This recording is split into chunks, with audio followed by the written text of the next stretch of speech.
your host for today, along with my two other amazing hosts and founders, comadres, Rosario Lawrence and Vanessa Montañez. Rosario, Vanessa, and I happen to be in the mortgage industry, and combined, we've got several decades under our belt, right? I shall not date us, but needless together, we've decided to create LeadHER Talks.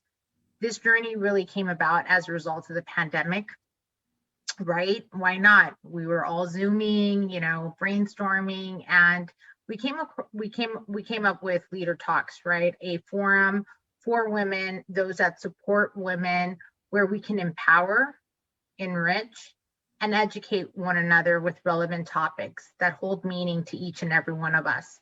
Today, the topic is really under our empowerment pillar, and we will be discussing really the celebration of Black History Month with a dynamic leader and an award-winning author, filmmaker, and performing artist. So Black History Month is an annual celebration of achievements by African Americans and a time to recognize their central role in the US history. We have a phenomenal guest speaker today for LeadHER Talks, and I have the distinct pleasure of introducing Monda Webb, an award-winning author, again, filmmaker, performing artist. Here's a little bit more information about her. After graduating with a degree in broadcast journalism from the University of Rhode Island in 1990, Monda began her production career as a traffic coordinator for City Cable 16, a municipal channel in Washington, D.C. She quickly climbed the ranks, right? Awesome there. She moved up through the corporate ladder and served in all aspects of production, from grip. I can't imagine grip. That's a lot of work, Monda. Let me tell you, a lot of work right there. To production assistant, to producer, on-air talent. As a producer, she won awards from the National Association of Telecommunication Officers and Advisors for production in several different categories. Currently, Monda combines producing, writing, performing, and publishing under her consulting company, Monda Media LLC, where she pursues her passion for the written word and spoken word, social media, television, and film, all under one umbrella. The publishing arm of Monda Media has published 4 books and manages authors and brand publication relations, as well as marketing, sales of product and ancillary items. Monda established Little Known Story Productions, which I really highly recommend for you to check out some of her amazing short films. Just kudos, Monda, by the way. I just checked out Zoo. It was awesome, amazing, honestly. So with that, in 2015, she wrote and directed and produced her first short film, Zoo, which won 11 US and international film festival awards, including awards from Spain and Indonesia. I highly recommend you guys check that out. It was really just incredible. And that was really for a best short film. So she won an award for that, for best short film, as well as best script, excellence award, best international short, and other categories. And I do agree with all of those awards that she won, because it was a great little short film. And in 2019, Monda's second film, Pooch Sitter, hit the festival circuit in January and ended the year with 11 screenings, 1 conference screen, as well as 3 4 walls, and earned an award of Best Poster.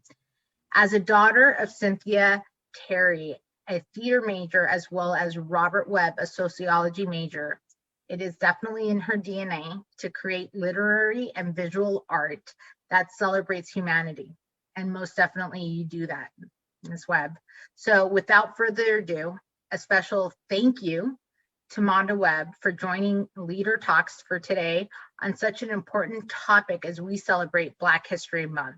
So without further ado, I'll hand this back over to Vanessa for our first series of questions with Miss Monda Webb.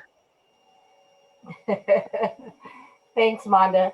A little other fun fact about Ms. Monda: as talented as she is, she's also a successful realtor in the DC area, and also Maryland, Virginia. You know how everything's all in that little area pocket.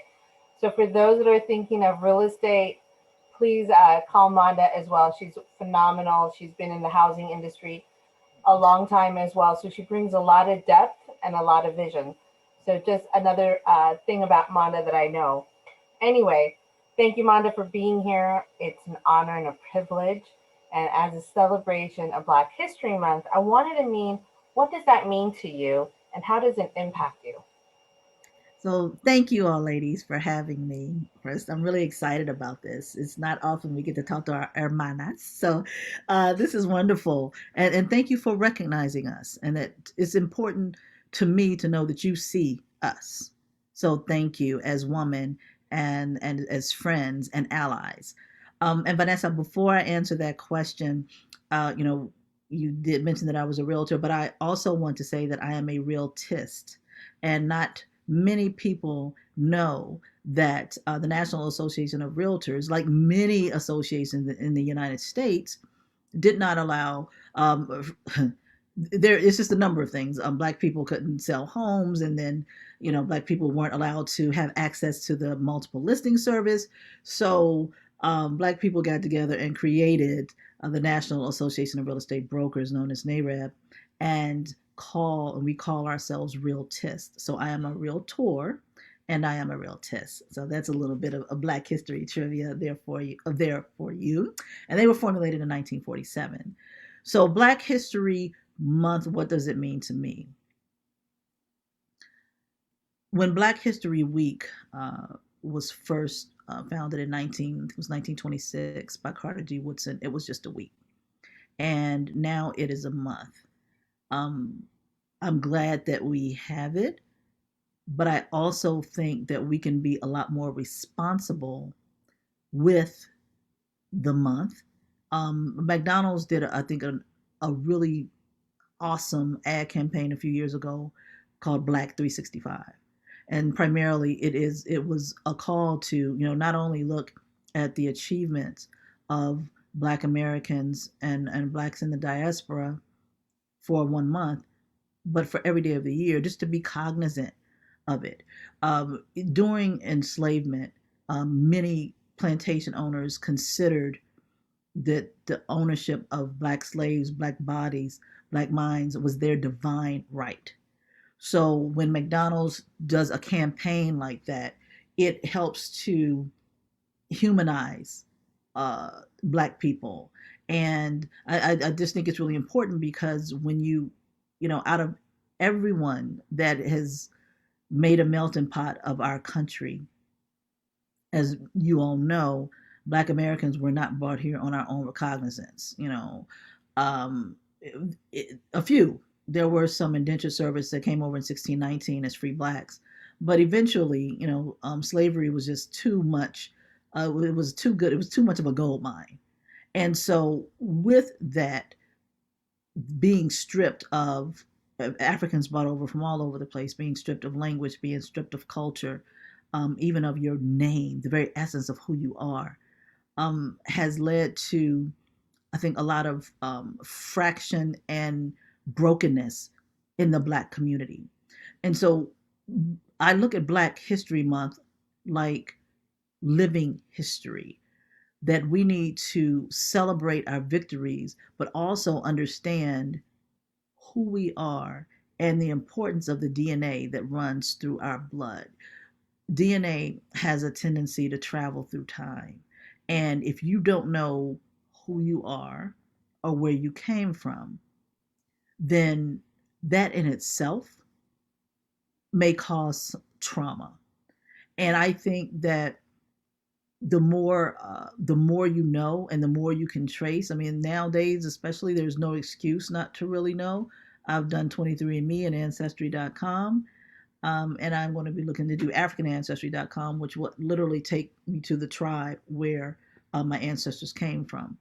But I think that when people know who they are and where they came from, they're more grounded in who they are as a person and the contributions that may make to society. And in one of the books that I wrote called Red Clay Dirt and Mountains, it's an homage to my parents. My father's from Beckley, West Virginia, which is where the mountains are, and my mother's from Dawson, Georgia, which is where that red clay that the red clay dirt is. And I opened it with the Egyptian phrase "nuk pu nuk," which means which means I am who I am, right? I am that I am. So it's Black history is important for Black people to learn. It's not something that many school curriculums are really passionate about. You learn a little bit, Harriet Tubman, Frederick Douglass, but we don't really learn. And I didn't know too much about Black history. I grew up in a very diverse area in Montgomery County, Maryland. And I knew a lot. I knew a lot of Jewish songs. We would get off on the Jewish holidays. I knew more about Jewish history than I did about Black history.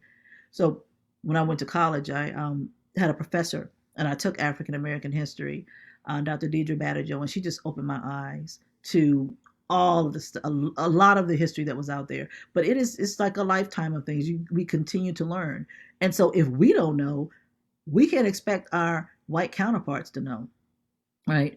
Because or to have the type of empathy that we are looking for from them. It's almost as if you don't know, you don't know. And so I'm applauding many of you during this time period after George Floyd and just the numerous atrocities that happened in 2020 alone to try to learn more about who we are and to see us.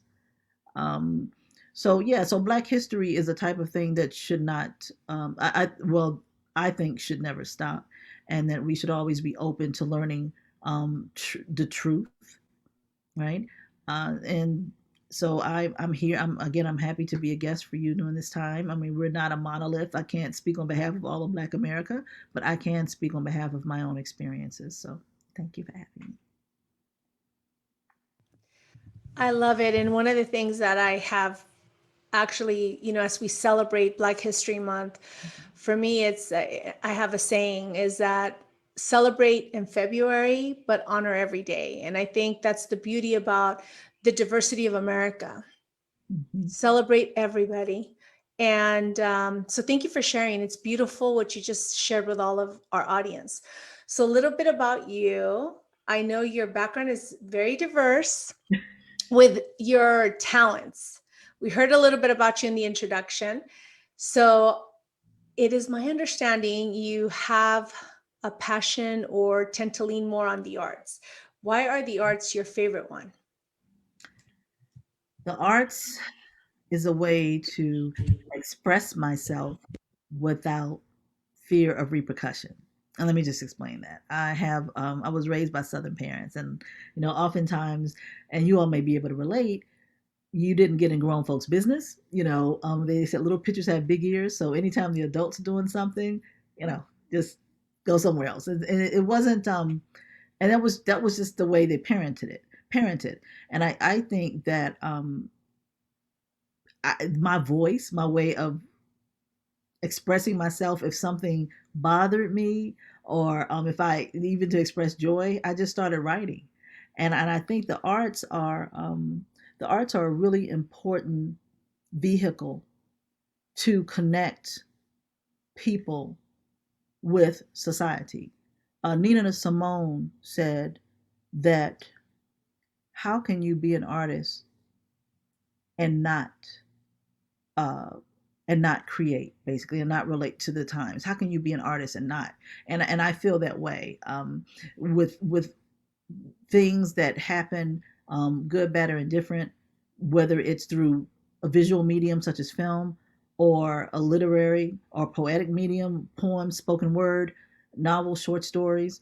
We are here to represent the times, and we create because I know I create because I have little things, little people inside me that are like screaming to get out, whether it's a message, um, especially when it comes to social injustices that I may not be able to express in everyday conversation, but it comes out with the arts. And I believe there's a certain tolerance for that, where someone will say, oh, that's in the artistic realm.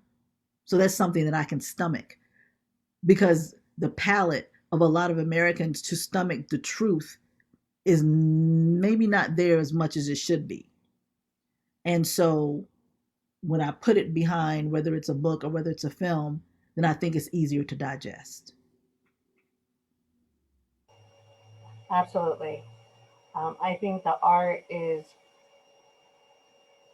you speak through your soul, you're able to express yourself. It's a very fluid environment because it's very real, it's very genuine. You know, you're putting yourself out there. When you put your spoken word, when you're putting out one of your films, it speaks to who you are as an individual and your narrative and your story and your reality. With that, I want to go ahead and celebrate you with your book on red clay, dirt, and mountains. You have one of the poems, and I'm just going to read a little bit lines of one of your poems called Black Woman Redefined. And you wrote, Black woman, it is your turn to shine as you thoughtfully, purposefully take time to redefine. What did you mean by that?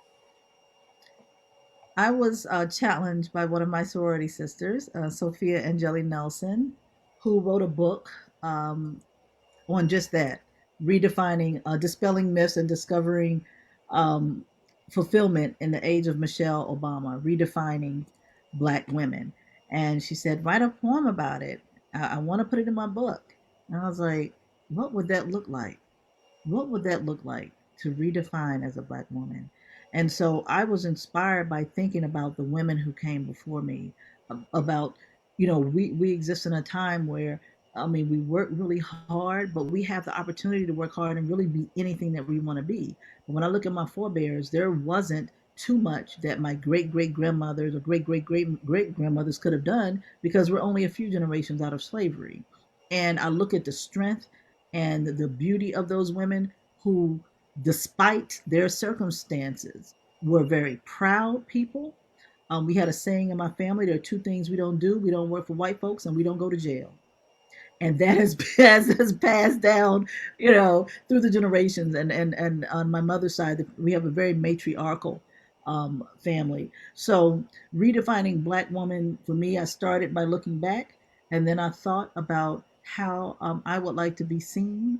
And with all the contributions that we have to make, I mean, you look at Stacey Abrams, you look at Vice President Kamala Harris, and there's just a litany of Black women who have put themselves out there to try to make this world a better place, because as women, we're automatically nurturers, and then to take that and just hug the world and say, what can we do to uplift it and make it better? It's not just for us, it's for everyone. So for us, what would you say to a young Monda, somebody, a young millennial, trying to find their voice? What advice would you give out from your point of view? They need to have some patience. These babies are just, they're just little grasshoppers. But I would say that first and foremost, as someone who struggled to please everyone and to make sure that I said the right things and did the right things, and ran harder, and that I was able to compete intellectually, and all these pressures that are put on you as a young Black person, I would say, know who you are and be honest with yourself. Be as authentic as you can, and to seek truth and to be truth. It's all about the truth, because people know truth when they hear it. All right. Sometimes 100 lies become truth to some people. Wink, but I won't get into the politics. But you know truth when you hear it. So when you present yourself to the world as truth,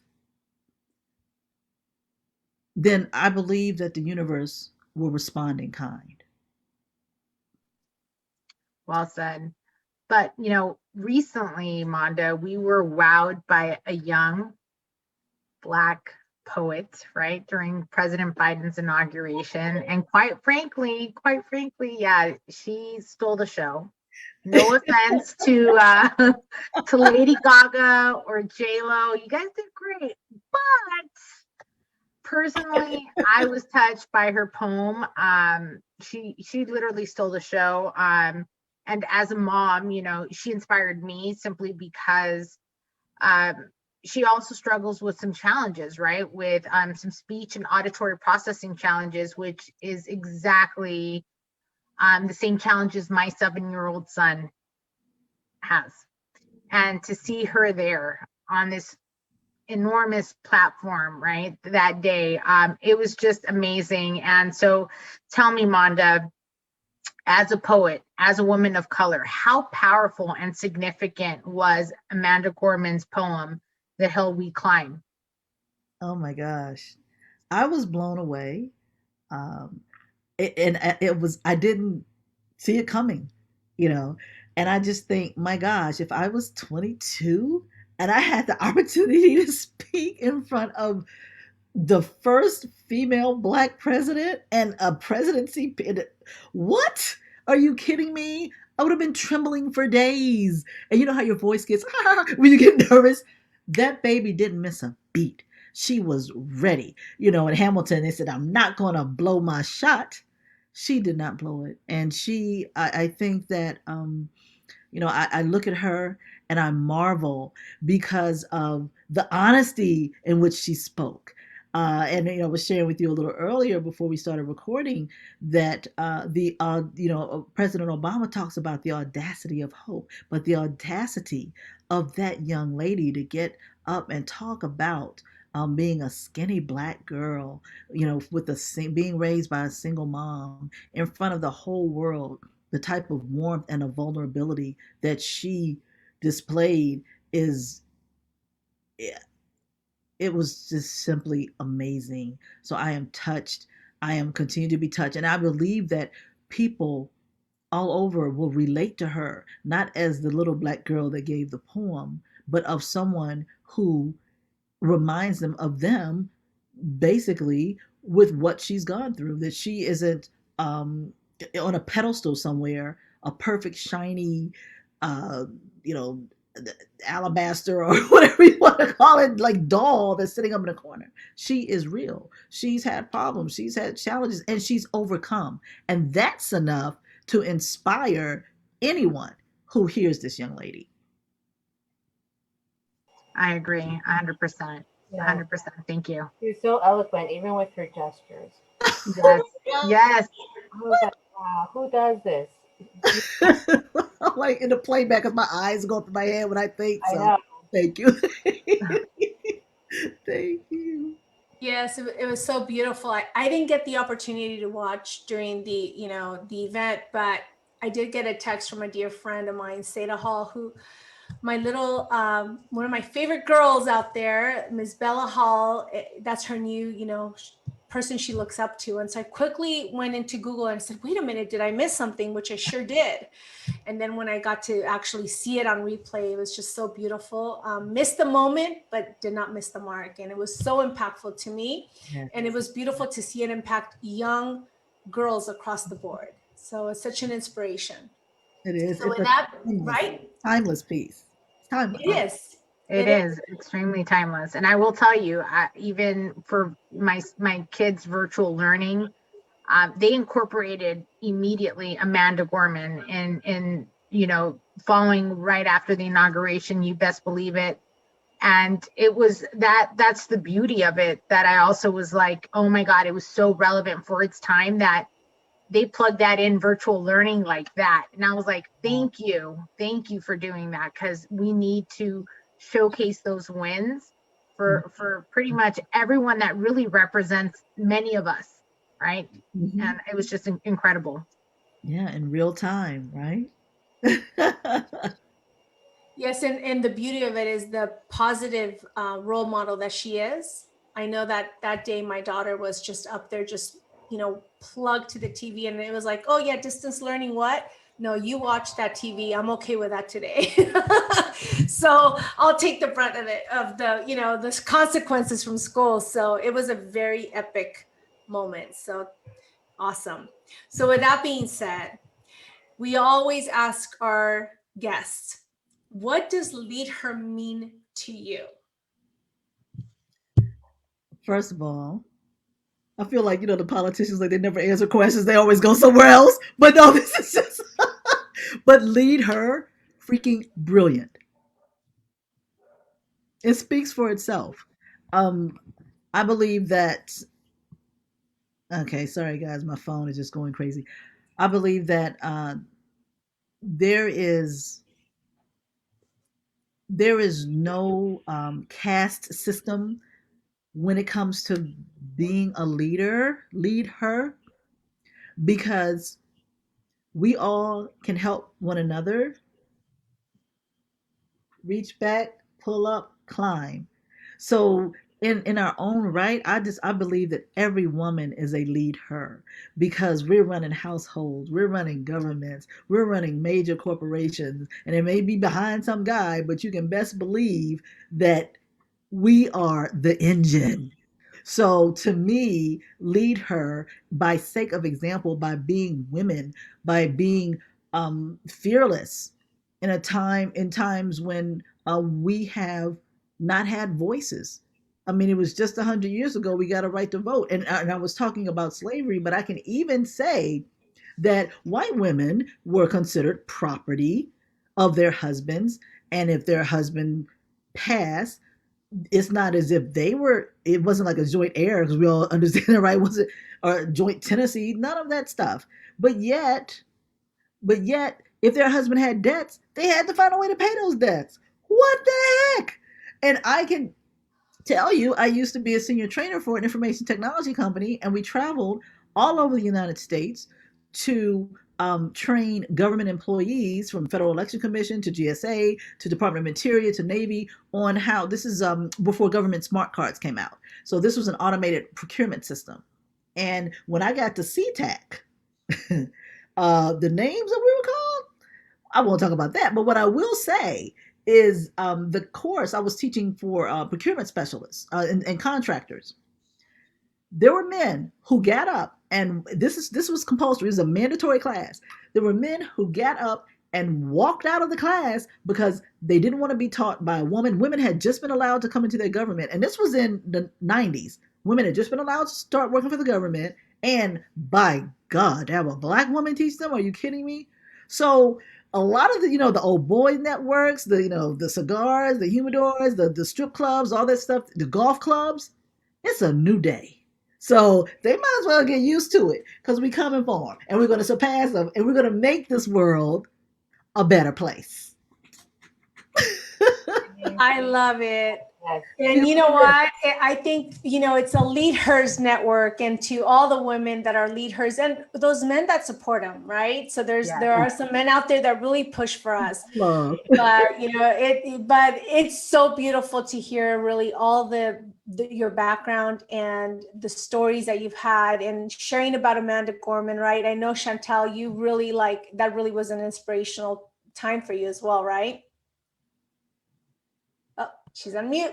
Yeah, there you go. No, it sure was. It definitely was. I thought, I know when we were brainstorming in terms of just discussing, I was like, oh my God, we have to just put a plug in for Amanda Gorman, because it was just so relevant for just the moment, for really healing. I felt like it brought a new dawn, a new era for us, and it just spoke volumes in what I wanted to hear, especially just given everything, right, that we've all lived through, just the few years. But needless to say, it's a new dawn, a new era. So there you go. It is a new era. And to Monda's point, watch out, here we come, right, Monda? Yeah. Yep. Let's do it. Here we come. And so with that, our dear Lead Her audience, we've had the pleasure to introduce you to Monda. There's going to be more to come. Monda is part of our book club challenge for 2021. Monda, what are we going to be sharing with our audience in a couple of months? What is going to be your title that you'll share with our world? A peek into my soul. So there you have it. Monda will come back to Lead Her Talks as part of our book club, and we're looking around August or so. It's on our Instagram, Facebook. You will see that. Get your book. Talk to us, DM us if you want more information. But I cannot wait, because she's been an inspiration to our audience. So with that being said, we hope that this segment has provided an inspiration around celebrating Black History Month. And what I will say is celebrate in February, no problem, but honor it every day. There's so much of the contribution and fabric to our country, and it's meaningful. So let's keep that. Let's not leave it in February. So we promise with that, next week, LeadHER Talks will be phenomenal as well. You please don't want to miss it. We'll continue to celebrate Black History Month and another amazing LeadHER to join us. Don't forget to like us, share our feeds, and invite more LeadHERs to watch our episodes where we have a forum of enrichment, education, and empowerment for all women and those who support women in being amazing LeadHERs. Thank you so much, everyone. Have a fantastic week, and we'll see you soon. Bye-bye.